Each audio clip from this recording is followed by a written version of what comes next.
America के लोगों से लोन के नाम पर ठगी करने वाली एक और गैंग के 2 सदस्यों को क्राइम ब्रांच की टीम ने पकड़ा है।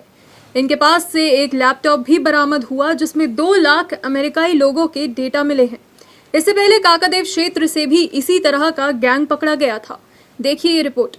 कानपुर में इन दिनों कॉल सेंटर के माध्यम से विदेशों से ठगी करने का कार्य किया जा रहा है। अभी कुछ दिनों पहले ही काकादेव से संचालित एक कॉल सेंटर को पकड़ा गया था जिसमें अमेरिका के नागरिकों को बग के माध्यम से एंटीवायरस बेचने द्वारा लोगों से ठगी करते थे। वैसे ही एक और कॉल सेंटर को नौबस्ता पुलिस ने पकड़ा है। ये लोग अमेरिकी लोगों से लोन के नाम पर ठगी करते थे। गैंग के 2 सदस्यों को क्राइम ब्रांच की टीम ने पकड़ा है। इनके पास से एक लैपटॉप भी बरामद हुआ है जिसमें 2 लाख अमेरिकी लोगों का डाटा भी मिला है। ये दोनों ही अमेरिकी लोगों को लोन दिलाने के नाम पर ठगी करते थे। ये लोग फराटेदार अमेरिकी अंग्रेजी बोलकर अमेरिकी लोगों को फंसाते थे और क्वीन स्विच ऐप और वजीर एक्स ऐप के बिटकॉइन से पेमेंट लेते थे और कुछ पेमेंट गिफ्ट वाउचर के माध्यम से भी लेकर के लोगों से ठगी करते थे।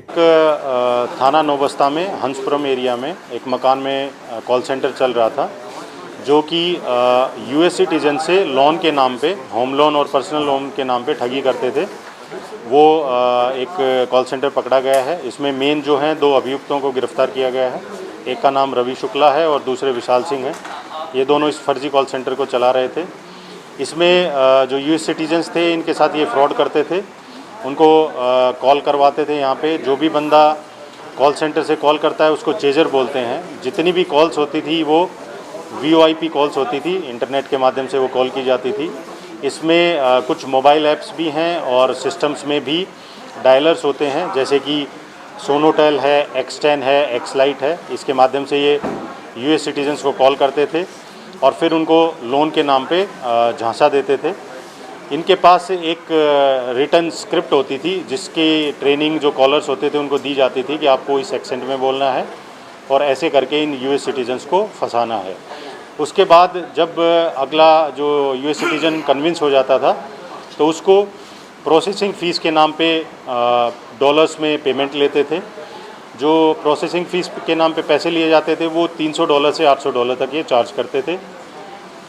जब प्रोसेसिंग फ़ीस के नाम पे इनको पैसा मिल जाता था फिर ये उनको फ़ाइल क्लोज करने के नाम पे भी फ़ीस लेते थे। लोन के इंश्योरेंस के नाम पे भी कुछ फ़ीस उनसे लेते थे। कुछ फ़ीस ये जो 2% जो फ़ाइल क्लोज करने के नाम के लेने के बाद अगर ये सारे प्रोसेस में वो पैसे जमा करता रहता था तो इनको पेमेंट आती रहती थी। अगर उसको ये शक होता था कि ये मेरे साथ किसी तरह का फ्रॉड हो रहा है तो वो जितनी पेमेंट कर देता था उसके बाद उसके नंबर को ये ब्लॉक कर देते थे। कुछ लोग इनको जब कॉल करते थे और ये कहते थे कि सर हमें लोन नहीं लेना है, हम कैंसिल करना चाह रहे हैं, तो कैंसिलेशन के नाम पे भी उनसे ये डॉलर्स में पेमेंट लेते थे।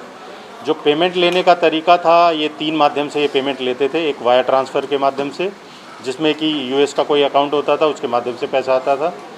दूसरा ये गिफ्ट कार्ड के माध्यम से लेते थे जैसे कि अमेज़ॉन का गिफ्ट कार्ड हो गया, ईबे कंपनी का, वॉलमार्ट का।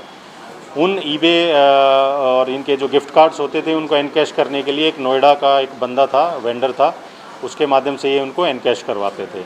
और तीसरा ये बिटकॉइन जो क्रिप्टो करेंसी है उसके माध्यम से भी पेमेंट्स लेते थे।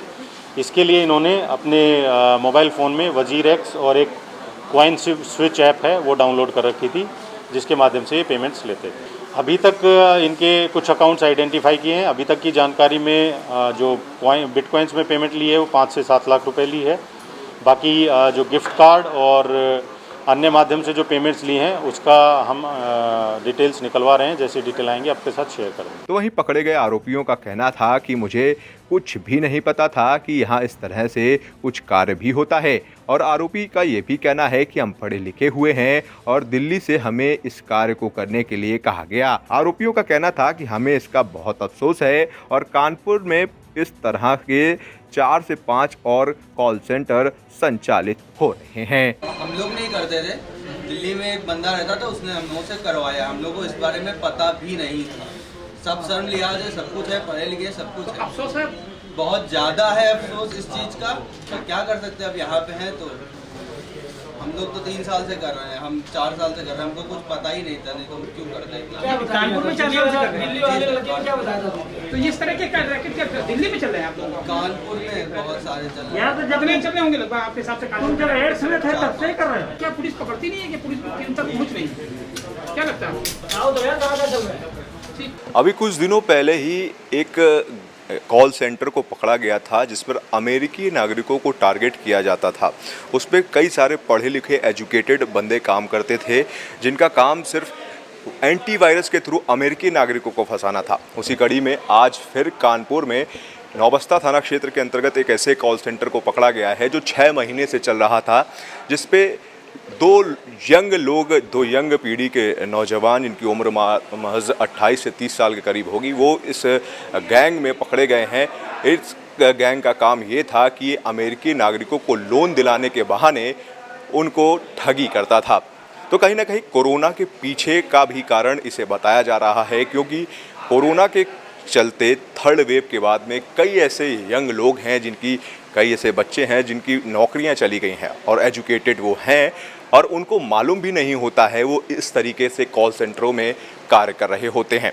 जब हमने उनसे बातचीत करने की कोशिश करी तो उन्होंने यही कहा कि हम इस कॉल सेंटर में काम ज़रूर कर रहे थे, लेकिन हमें ये पता नहीं था कि ये इस तरीके से फर्जीवाड़े तरीके से कार्य करता है।